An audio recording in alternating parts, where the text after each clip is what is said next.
우리가 예수 믿으면 모든 것이 다 잘 된다 이런 생각을 갖습니다. 만사가 형통하고 복을 받는다 이런 생각을 갖습니다. 그런데 현실은 그렇지가 않습니다. 오히려 더 큰 어려움을 겪고 급기야 파산하는 경우도 있습니다. 예수 믿었더니 복은 고사하고 완전히 망해버리는 사람도 있습니다. 이런 걸 보고 주위 사람들이 그거 봐라, 예수 믿어도 별 수 없잖아, 예수 믿는 거 다 헛거야, 그 예수 믿어가지고 뭔 그렇게 생고생을 해, 잘못된 선택이니까 다시 옛생활로 돌아와, 이렇게 말하는 사람들이 있습니다. 실제로 이런 경우를 만나서 다시 과거 세상으로 돌아가 버리는 사람들이 왕왕 있습니다. 오늘 우리는 이런 사람들이 있다는 생각을 가지고 오늘 본문을 살펴보았으면 좋겠습니다. 이스라엘 백성들이 대열을 지어가지고 승리한 군인처럼 애굽에서 떠나서 나올 때는 모든 것이 잘 될 거다 이렇게 생각했습니다. 사기가 하늘을 찌를 듯 했습니다. 그런데 실제로는 달라진 게 전혀 없었습니다. 애굽에서 종노릇 할 때나 지금 출애굽에서 자유인이 되었을 때나 별반 달라진 게 없었습니다. 그들의 생각과 가치관은 전과 똑같았습니다. 신분은 노예에서 자유인으로 바뀌었지만 그들의 생각과 마음은 여전히 노예 근성 그대로였습니다. 이것을 잘 알고 계셨던 하나님이 이스라엘 백성들을 블레셋 땅으로 가장 가까운 북쪽 길로 인도하지 아니하시고 이스라엘 백성들을 방향을 돌립니다. 2절에 보시면 이스라엘 자손에게 명하여 돌이켜 그랬습니다. 여기 돌이켰다는 말은 가나안을 향해서 북쪽으로 올라가다가 이렇게 방향을 꺾어서 돌이켰다 그런 뜻입니다. 그래서 남쪽으로 다시 북쪽으로 올라갔다가 남쪽으로 이렇게 내려옵니다. 약 200만 명이나 되는 큰 무리들이 갑자기 왔던 길로 올라갔다가 다시 내려오는 그런 엉뚱한 길로 되돌아왔습니다. 이스라엘 백성들은 처음 남셋에서 출발해가지고 남동쪽으로 약 52km 떨어져 있는 숫곳에 첫 번째 진을 쳤습니다. 올라갔다가 내려와가지고 숫곳에 처음에 진을 쳤습니다. 다음날 텐트를 걷고 출발을 하는데 낮에는 구름기둥, 밤에는 불기둥이 이스라엘 백성들을 인도해 줬습니다. 구름이 머물면 머물고 구름이 가면 그 구름을 따라갔습니다. 그래서 두 번째 진을 친 것이 에담이었습니다. 그렇게 하나님의 인도하심을 받아가지고 셋째 날 진을 쳤는데 바알스본 맞은편 비아히롯에 진을 쳤습니다. 그런데 이것은 참으로 황당한 것입니다. 올라갔다가 다시 내려온 바닷가에 진을 쳤습니다. 이런 경우를 만나면 사람들은 어떻게 생각합니까? 그거 봐라, 지도자를 잘 만나야 돼. 지도자를 잘못 만나면 이렇게 생고생을 하는 거야. 이스라엘 백성들도 마찬가지였습니다. 힘들게 광야길로 나왔는데 다시 왔던 길로 되돌아갑니다. 얼마나 한심스럽습니까? 그것도 한두 사람도 아니고 몇 사람이 정탐에 가가지고 이 길이 아니네, 이 길로 가면 안 되겠다, 아닙니다, 이 길로 가는 게 이 길로 가야 됩니다, 이렇게 해야 되는데 다 갔다가 다 내려와요. 예. 이 얼마나 엉터리 같은 일입니까? 어린애 장난도 아니고 한두 명도 아니고 장정들만 60만 명입니다. 할아버지 할머니 여자들까지 다 합치면 200만 명이 그 먼 길을 올라갔다가 다시 내려옵니다. 이게 어찌된 일입니까? 이스라엘 백성들은 마치 길을 잃고 이리저리 방황하는 모습을 보였습니다. 그 많은 사람들이 진을 칠 곳을 찾다 진을 친 곳이 그냥 한 번에 그냥 몰살하기 딱 좋은 곳이었습니다. 오늘 2절에 보면 이스라엘 자손에게 명령하여 돌이켜 바다와 믹돌 사이에 비아히롯 앞 곧 바알스본 맞은편 바닷가에 장막을 치게 하라 그렇게 말했습니다. 북으로 올라갔다가 다시 내려와서 바다와 믹돌 사이에 비아히롯 앞 바알스본 맞은편에 바닷가에 진을 쳤습니다. 여기 바다는 홍해를 뜻하고 이 믹돌이라는 말은 큰 탑을 말합니다. 큰 탑. 그러니까 망대 같은 요새예요. 노예들 도망가면 도망가지 못하도록 이렇게 보고 있다가 잡는 그런 요새입니다. 그러니까 북쪽에는 믹돌이라고 하는 요새가 있고 남쪽에는 비아히롯입니다. 비아히롯 바알스본 바알의 우상 숭배하는 장소입니다. 거기 못 가고 그 맞은편에, 그리고 오른쪽에는 홍해가 있습니다. 홍해가. 그리고 뒤에서는 서쪽에서는 지금 애굽의 군대가 추격을 해옵니다. 그러니까 양사방으로 삥 둘러 있는 거예요. 그냥 이렇게 막혀 있는 그런 곳에 진을 쳤습니다. 군사 전문가들이 봤을 때는 저기 쳐들어오면 옴짝달싹 못하고 그냥 몰살하기 딱 좋은 곳에 진을 친 것입니다. 양쪽에 산이 있고 앞에는 홍해가 있고 뒤에서는 애굽의 군대가 추격해 옵니다. 도망도 못 가고 죽을 수밖에 없는 그런 곳에 진을 쳤습니다. 마치 도관에 든 쥐꼬리였습니다. 도대체 하나님은 왜 이스라엘 백성들을 이런 곳에, 이런 엉뚱한 곳에 진을 치게 하셨습니까? 하나님이 잘 몰라가지고 그랬습니까? 뭐 가다 보니까 그냥 대충 뭐 여기 장소가 넓으니까 진 치자 그래서 친 겁니까? 그렇지 않습니다. 그 이유가 3절에 나옵니다. 바로가 이스라엘 자손에 대하여 말하기를 그들이 그 땅에서 멀리 떠나 광야에 갇힌 바 되었다 하리라. 바로가 생각할 때 이스라엘 백성들이 몰라도 한참 모르는구나, 어떻게 저런 곳에 진을 치냐, 이런 생각을 하게끔 하기 위해서 하나님이 그곳에 진을 치게 했다는 것입니다. 바로가 볼 때는 이스라엘 백성들이 정말 어리석어 보였습니다. 북쪽으로 올라갔다가 왜 남쪽으로 내려와? 그리고 진을 친 것도 도망갈 수도 없는, 산면이 그냥 막혀있는 그런 곳에 진을 치냐? 아이고 바보 같은 놈들, 이런 생각이 들게끔 했다는 겁니다. 만약 이스라엘 백성들이 군인들처럼 대를 지어가지고 축축축 해가지고 가나안 땅으로 쭉 해가지고 먼 길로 그냥 애굽에서 멀리 또 떠나가 버렸다면 바로도 이제 어쩔 수 없네 이렇게 생각했을 것입니다. 그런데 이스라엘 백성들은 길을 잃고 다시 방황하고 혼란에 빠졌습니다. 멀리 도망간 게 아니고 다시 돌아왔어요. 갈 때는 의기양양하게 뭐 다 얻은 것처럼 뭐라도 다 할 것처럼 기세등등 하더니 광야길로 들어서가지고는 완전히 오합지졸이 됐습니다. 어리석기 그지없는 그냥 미천한 노예에 불과했습니다. 이걸 보고 바로가 이때다, 복수할 수 있는 절호의 기회다, 이런 생각이 들었다는 겁니다. 이걸 하나님이 의도하셨다는 겁니다. 두 번째 이유가 4절에 나옵니다. 내가 바로의 마음을 완악하게 한즉 바로가 그들의 뒤를 따르리니 내가 그와 그의 온 군대를 말미암아 영광을 얻어 애굽 사람들이 나를 여호와인 줄 알게 하리라 하시며 그랬어요. 내가 여호와인 것을 알게 하기 위해서 그렇게 올라갔다가 다시 애굽 근처로 내려와가지고 바닷가에 그냥 산면이 막혀있는 거기에 진을 치게 했다, 그렇게 말을 합니다.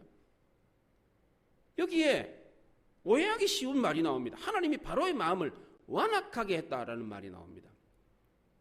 하나님이 본래 선한 바로의 마음을 완악하게 했다, 이런 뜻이 아닙니다. 바로 스스로 마음을 강팍하게 했을 때 하나님이 그 마음을 그대로 내버려뒀다, 그런 뜻입니다. 아무리 말해도 안 들으니까 그냥 그렇게 내버려뒀다는 겁니다. 하나님이 10가지 재앙을 통해서 여러 번 알려주셨는데도 불구하고 바로는 이제 와서 또 자기가 했던 말을 번복을 합니다. 가라, 나가라, 나가도 된다, 출애굽해라 라고 허락을 해놓고서는 다시 군대를 보내가지고 붙잡아오려고 했습니다. 그 길이 멸망길이라는 것을 아무리 말을 해도 도무지 말을 안 듣는 사람이 있습니다. 아무리 말해도 자기 고집을 꺾지 않는 사람들이 있어요. 어떡합니까? 내버려 두는 거죠 뭐. 우리 생각에는 뭐 다리 몽둥이를 부리떠려가지고 막 허리를 꺾어서라도 다시 돌아오게끔 고집을 꺾도록 했으면 좋겠는데, 이런 사람은 그렇게 해서도 다리 몽둥이가 부러져도 안 돌아온다는 거예요. 이게 교회 안에도 이런 사람들이 있습니다.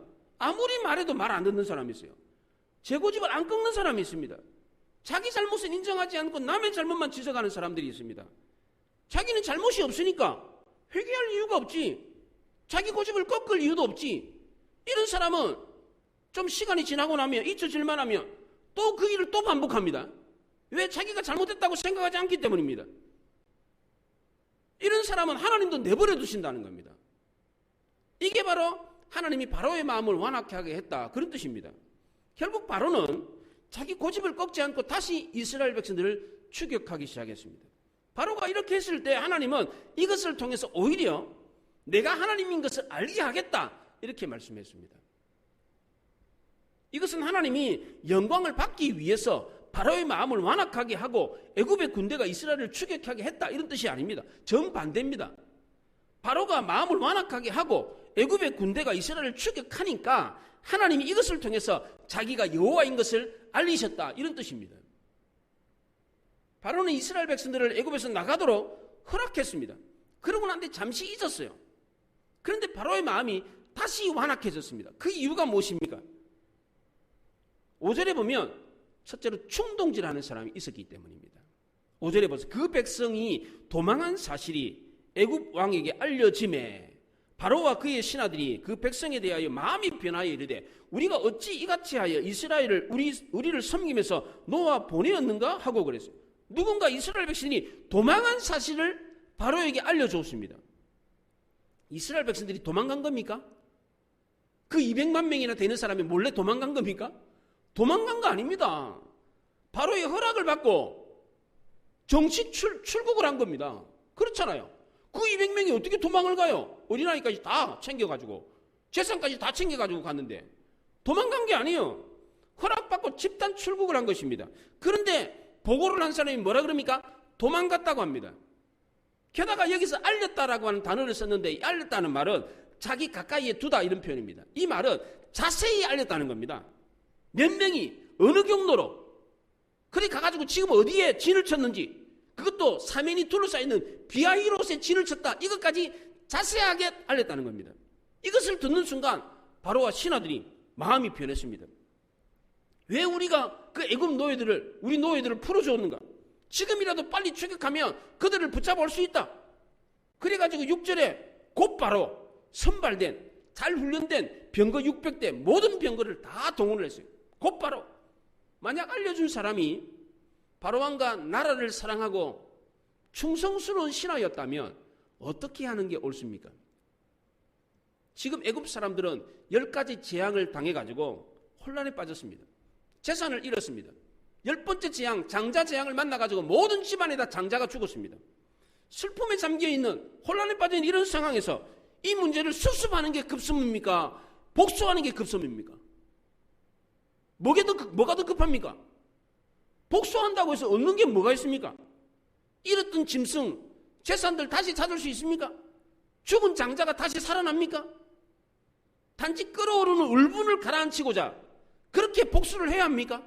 그게 지금 급한 겁니까? 10가지 재앙을 통해서 분명히 이스라엘 백성들이 섬기는 신이 하나님이라는 사실을 알았지 않습니까? 그래서 두려워 떨어가지고 가라! 그렇게 말했지 않습니까? 이런 상황에서 그런 보고를 들었다면 그런 일을 보았다면 어떻게 하는 게 맞습니까? 이스라엘 백성들이 올라갔다가 다시 애굽으로 돌아오는 엉뚱한 곳에 진을 쳤다는 것을 알아도 바로의 마음을 충동질해가지고 다시 그렇게 그런 엉뚱한 일을 만들 필요가 뭐가 있겠어요? 괜히 알려가지고 불난집에 붙이질만 하는 꼴이에요. 교회에서도 이런 경우가 왕왕 있습니다. 굳이 안 알려도 되는 걸 미주알 고주알 다 알려가지고 분란만 일으키는 경우가 있어요. 사람들은 참 이상합니다. 좋은 일에 대해서는요 잘 알리지는 않습니다. 누가 뭐 땅 샀다더라, 누가 어느 아들 결혼한다더라, 누가 뭐 얻었다더라 이런 얘기는 잘 안 해요. 근데 안 좋은 일은 어떡합니까? 양념까지 쳐가지고 그렇게 막 알려요. 예. 그래서 문제가 더 커지는 경우가 많습니다. 이번 경우도 마찬가지예요. 어떤 사람이 바로에게 이 사실을 알리지 않았더라면 이미 사흘이나 지났어요. 먼 길로 갔으니까 바로도 포기를 했을 거 아닙니까? 근데 그거를 알려주는 사람이 있어가지고 그것 때문에 애굽에 수많은 군사들이 죽었습니다. 결국 나라가 망합니다. 이것 때문에. 교회에서도 마찬가지예요. 안 좋은 이야기를 이 사람 저 사람한테 얘기해가지고 결국은 교회가 문을 닫아요. 문 닫는 교회가 있어요. 안 좋은 이야기를 하면 갈등만 더 증폭시키는 겁니다. 이걸 전달하게 되면 싸움을 부추겨가지고 결국은 파국으로 가는 거예요. 이게.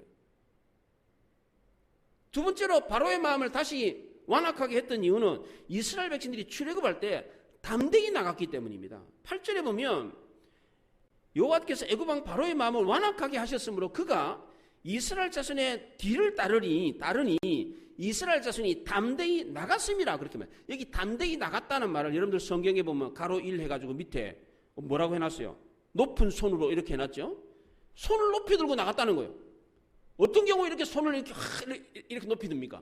히딩크가 축구 골이 넣었을 때 이랬잖아요. 예?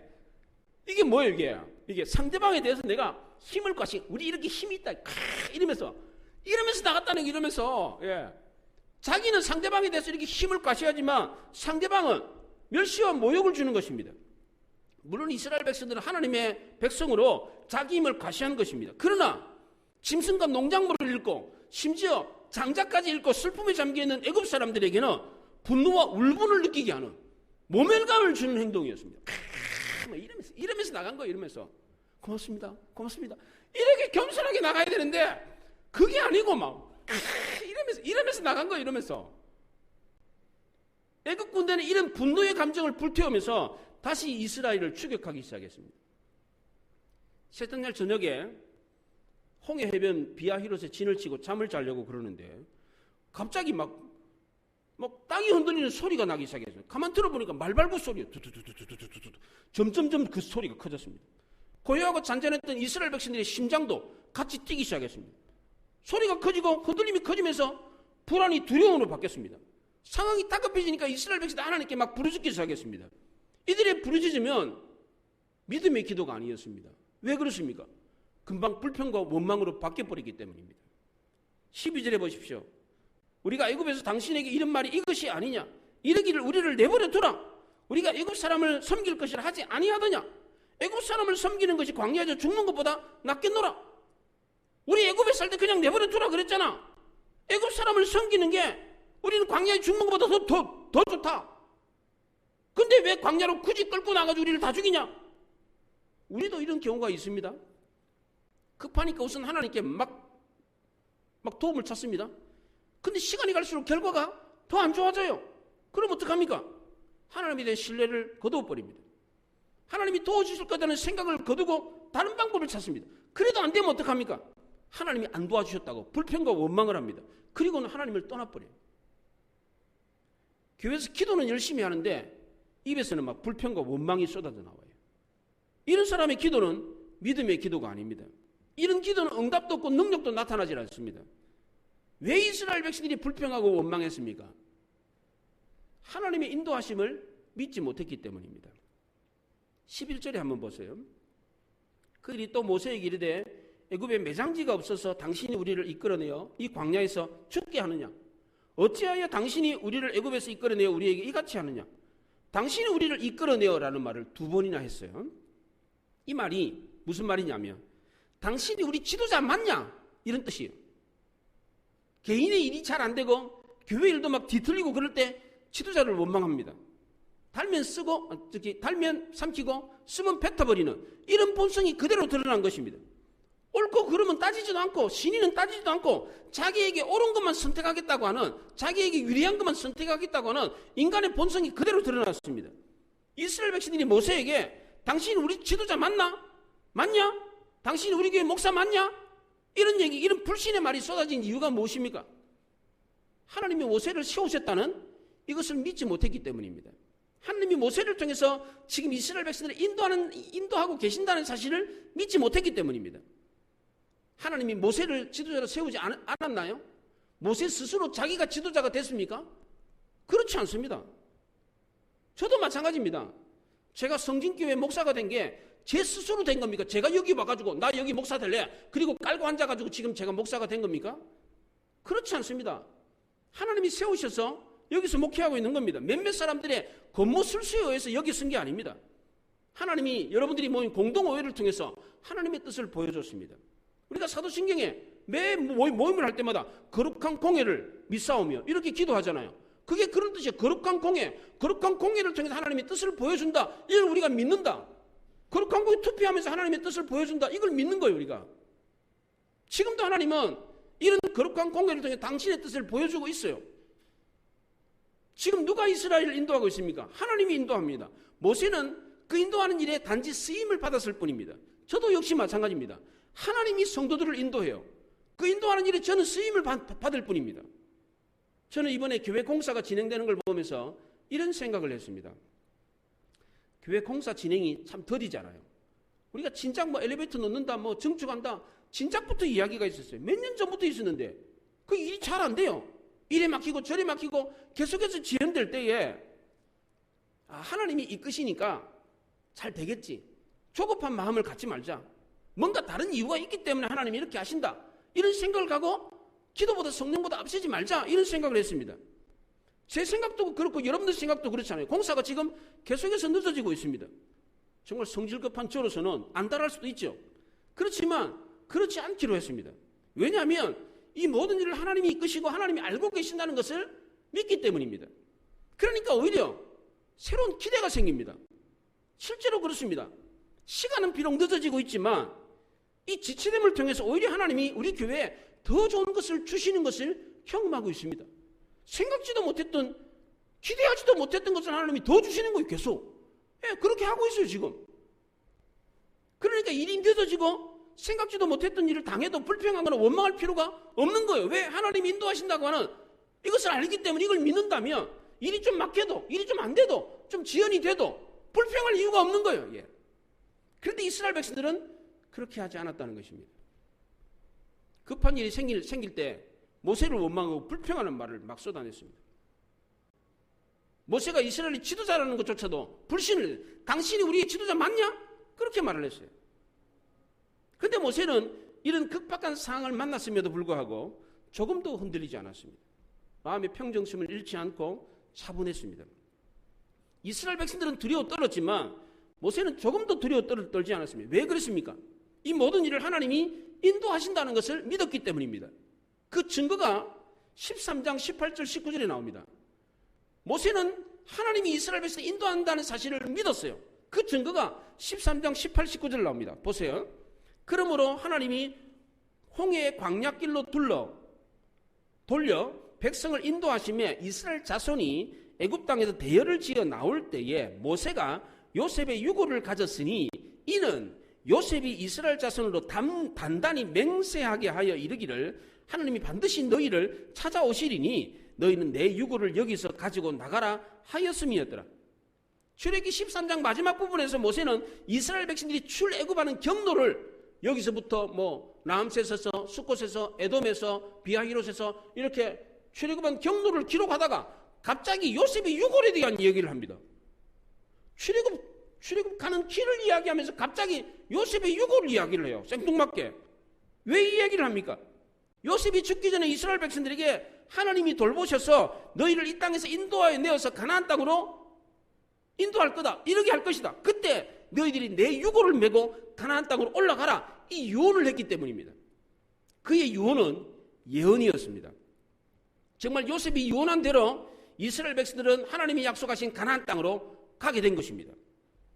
그래서 요셉의 이 유골은 하나님이 이스라엘 백성들을 인도한다라고 하는 증거였습니다. 예언이었지만, 그 유언이었지만 그것이 예언이 되었고 그 예언이 실제로 이루어졌습니다. 그래서 모세는 이 요셉의 유골을 가지고 가면서 봐라, 이 우리 조상 요셉이 유언했는데 그 유언이 예언이었고 그 예언이 실제로 이루어졌잖아. 우리가 지금 출애굽하고 있잖아. 하나님이 인도하신다고 말씀하셨고 실제로 지금 인도하고 있다. 이거를 지금 말하고 있는 겁니다. 모세는 이것을 믿고 있었습니다. 그래서 출애굽 경로를 이야기하다가 갑자기 요셉의 유언을 이야기했던 것입니다. 요셉이 유언한 대로 하나님은 이스라엘 백성들에게 약속하신 것을 지키셨습니다. 이 말이 400년 후에 실제로 이루어진 것입니다. 모세는 이것을 정확하게 알고 있었기 때문에 갑작스러운 위기를 만났음에도 불구하고 조금도 요동하거나 두려워하지 않았습니다. 그래서 13절과 14절에 오늘 본문에 이렇게 말합니다. 두려워하지 말고 가만히 있어서 오늘 너희를 위하여 행하시는 구원을 보라. 이렇게 말했습니다. 모세는 갑작스러운 위기를 만나도 조금도 당황하지 않았습니다. 사람들은 갑작스러운 위기를 만나면 본색을 드러냅니다. 바로는 이스라엘 백성들이 가라고 말했다가 다시 마음이 바뀌어가지고 추격했습니다. 이게 바로의 본색이었어요. 이스라엘 백성들도 그거 봐라, 안 간다고 했잖아. 본색을 드러냈어요.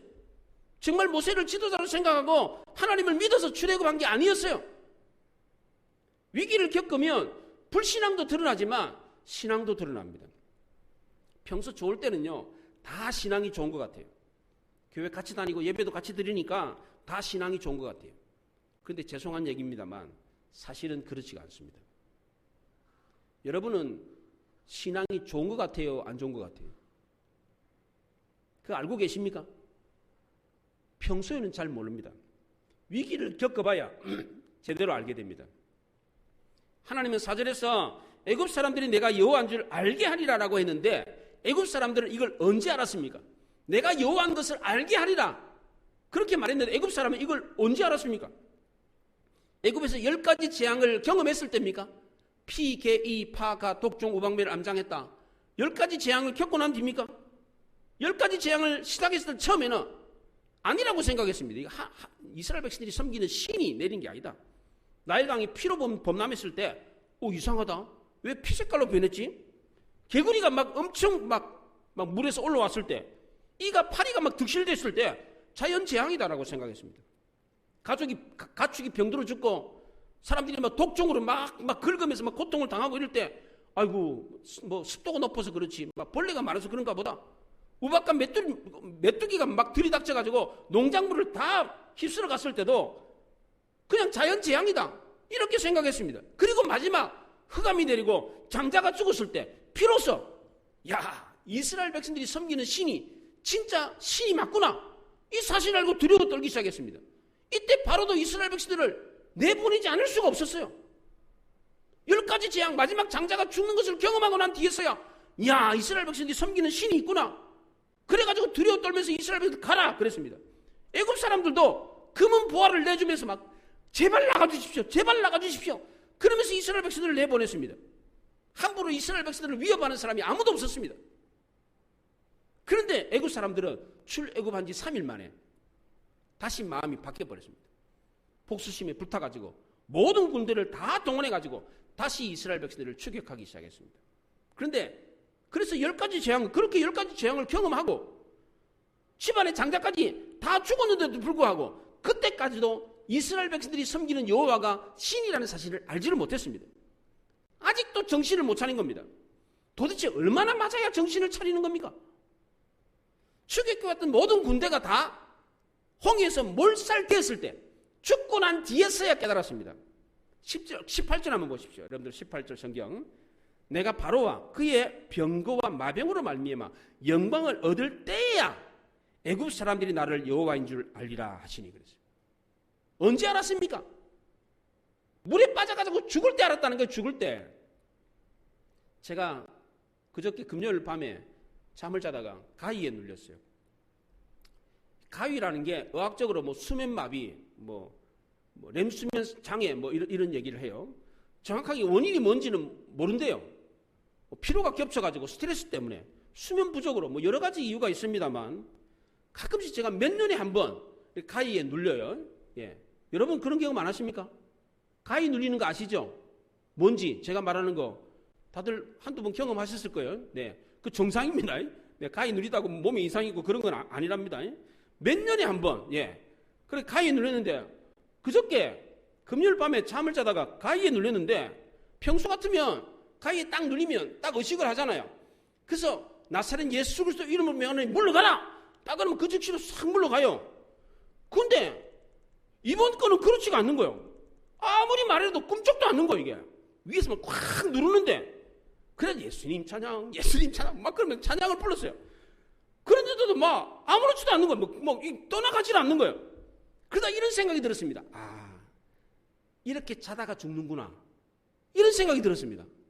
아 이러면 이렇게 자다가 죽는 거구나 이 생각이 딱 들었습니다. 이 생각이 딱 드는 순간에 싹 풀리더라고요. 그럼 벌떡 일어났어요. 벌떡 일어나가지고 집사람 흔들어 깨워가지고 근데 뭐 하더니 또 자더라고요. 죽기 일보 직전까지 사람이 의식이 있으니까 죽는 사람은 아 내가 이렇게 죽는구나 라는 사실을 깨달았습니다. 이런 생각이 딱 들더라고. 죽음의 마지막 순간을 경험해 본 겁니다.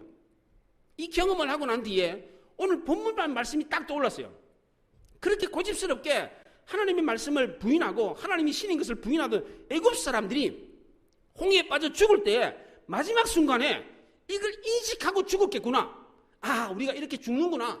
야 정말 이스라엘 백성들이 섬기는 신이 정말 여호와가 맞았는데 그걸 우리가 알지 못하고 이렇게 고집스럽게 와가지고 결국 이렇게 죽는구나 이러면서 의식하고 딱 죽는다는 거예요. 이게 죽기 전에 그냥 죽는 게 아니고 자다가 그냥 아무 의식도 없이 그냥 자다가 그냥 우리 생각에는 자다가 그냥 죽는 줄 알죠. 그게 아니라는 거예요. 죽기 전에 아 내가 이렇게 죽는구나 라는 사실을 인식하고 죽는다는 거예요. 그렇습니다. 사람들은 죽기 직전까지 의식이 있으니까 마지막 갖고 있는 그 의식을 가지고 자신이 죽는다는 것을 알고 죽습니다.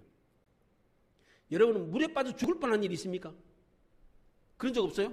수영도 안 해보셨나? 수영하다가 뭐 어디 가가 강이나 바다에서 수영하다가 깊은데 그냥 자기 키보다 깊은데 빠져가지고 죽겠구나 죽을 뻔한 일 없어요? 저는 몇 번 겪었거든요. 저는 바닷가에서 살아가지고 네 어렸을 때 그런 경우를 몇 번 경험했습니다. 이럴 때 아 내가 죽는구나 빠져가지고 허우적대면서 아 내가 죽는구나 이런 생각을 했습니다. 이런 생각이 들면 어떻습니까? 굉장히 무섭습니다. 그걸 죽음의 공포라고 합니다. 마지막 순간 느끼는 이 공포는 무엇으로도 지울 수가 없어요. 무엇으로도 막을 수 없는 공포입니다. 애굽 사람들이 이 공포를 언제 느꼈습니까? 홍해에 빠져가지고 죽을 때였습니다. 애굽 사람들은 홍해에 빠져 죽을 때 이스라엘 백성들이 섬기는 신이 하나님이라는 사실을 그제서야 알았습니다. 그래서 18절에 보면 내가 바로와 그의 병거와 마병으로 말미암아 영광을 얻을 때야, 물에 빠져 죽을 때야 내가 여호와인 줄 알리라, 그렇게 말해요. 때야, 그때야 안다는 거예요. 죽을 때, 야 진짜 예수 믿는 사람들이 말한 그 천국과 지옥이 있구나, 이 사실을 안다는 거예요. 그때 알면 뭐예요? 마지막 호흡을 마시고 마지막 눈을 딱 감으면서 아 내가 이렇게 죽는구나, 이 사실을 그때 깨달으면 뭐 하냐고요. 그때 깨닫는다는 거예요. 모든 사람은 죽을 때 마지막 의식이 있는 마지막 호흡, 마지막 눈을 감을 때 그냥 죽는 게 아니고 내가 죽는구나, 내가 이렇게 죽는구나, 그 사실을 그때 깨닫고 죽는다는 거예요. 근데 그때 깨달으면 뭐예요? 오늘 4절에 알게 하리라 라는 말이 나오고 18절에 알리라는 말이 나와요. 이거 언제 알아야 됩니까? 죽음을 말할 때 알아야 됩니까? 죽을 때 알아야 됩니까? 죽음을 말할 때 알아야 돼요.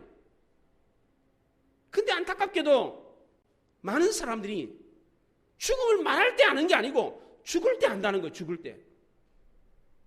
얼마나 어리석습니까? 이럴 때 알면 돌이킬 기회가 없습니다. 슬피 울며 이를 갑니다. 영원한 지옥 황별에 떨어지는 겁니다. 얼마나 무섭고 안타까운 일입니까? 죽음으로 느끼는 이 공포와 안타까움이 이것을 아는 것과 한번 비교해 보십시오. 이 두 가지를 비교해 보세요. 죽음을 느낄 때 공포, 그 안타까움. 내가 옆에 친구가 예수 믿으라고 교회 가라고 그랬는데 내가 교회 안 가가지고 내가 지옥 가는 거는 이 사실을 아는 거예요. 그 안타까움, 그 죽음의 공포를 느끼는 그것과 지금 내가 이걸 아는 거 한번 비교해 보세요. 지금 이것을 알면 마지막 느낄 때 알게 되는 그 엄청난 공포와 그 안타까움을 느끼지 않아도 되는데 이걸 지금 아는 거 뭐가 힘듭니까? 뭐가? 지금 이걸 아는 거 이거 마다할 이유가 있습니까? 이게 귀찮습니까? 알량한 자존심이 허락하지 않는다고 거절하시겠습니까? 바쁘다는 핑계로 미루시겠습니까? 어렵다, 이해가 안 된다, 이런 이유로 관심을 안 가져도 됩니까? 이게 여러분은 하나님이 알게 하시겠다 하는 거 이거 알고 계십니까? 하나님이 인간들에게 알게 하겠다 이거 알고 계십니까? 지금으로부터 약 3,500년 전에 이스라엘 백성들을 인도하셨던 하나님이 말씀하신 알게 하겠다라고 했던 이것을 여러분이 알고 계십니까? 그 하나님은 지금도 살아계세요. 그 하나님이 지금도 우리 삶을 인도하고 계십니다. 홍해 사건을 통해서 영광을 받으셨던 그 하나님이 지금도 우리 삶을 통해서 영광을 받고 계십니다. 그 홍해 사건이 뭡니까? 신약의 예수 그리스도의 십자가 사건입니다. 그래서 사도 바울은 이 홍해의 이 사건을 고린도서 10장 2절에서 1, 2절에서 이렇게 말해요. 형제들아 너희가 알지 못하기를 내가 원치 아니하노니 우리 조상들이 다 구름 아래 있고 바다 가운데로 지나가며 모세에게 속하여 다 구름과 바다에서 세례를 받고 그랬어요. 홍해 사건을 세례라고 그래서 세례가 뭡니까? 물속에 들어가 죽었다가 다시 사는 거예요. 이게. 이스라엘 백성들이 홍해 바다가 들어갔다가 죽었다가 다시 살아난 것이 바로 신약의 예수 그리스도의 십자가의 죽음과 부활인 것입니다. 지금도 하나님은 아들 예수 그리스도를 통해서 우리를 죽음의 바다에서 건져내고 계시는 겁니다. 건져내셨어요. 아들이 죽었다가 다시 산 것처럼 우리도 그렇게 하신다는 거예요. 이걸 안 하는 거예요. 이게. 이걸 아는 사람은 갑작스러운 위기를 만난다고 할지라도 구원받을 수 있고 어려운 일을 당해도 두려워 떨리고 이유가 없는 것입니다. 하나님이 이걸 알게 하시겠다는 겁니다. 여러분이 이걸 아셨습니까? 이걸 알고 믿는 성도는 어떤 위기와 어려움을 만난다고 할지라도 두려워 떨지 않습니다. 모세처럼 믿음의 눈으로 하나님을 바라보고 가만히 서서 오늘날 너희들을 위한 구원을 보라 이렇게 당당하게 말할 수 있습니다. 사람의 말이 아니라 하나님의 말씀에 귀를 기울이기 때문에 어떤 위기와 어려움을 만난다고 할지라도 넉넉하게 이겨냅니다. 우리 모두 하나님이 알게 하시는 이것을 알아서 가만히 서서 하나님의 구원을 볼 수 있기를 바랍니다. 우리에게 닥친 어떤 어려움과 위기도 당당하게 넉넉하게 이겨낼 수 있기를 바랍니다. 기도하겠습니다.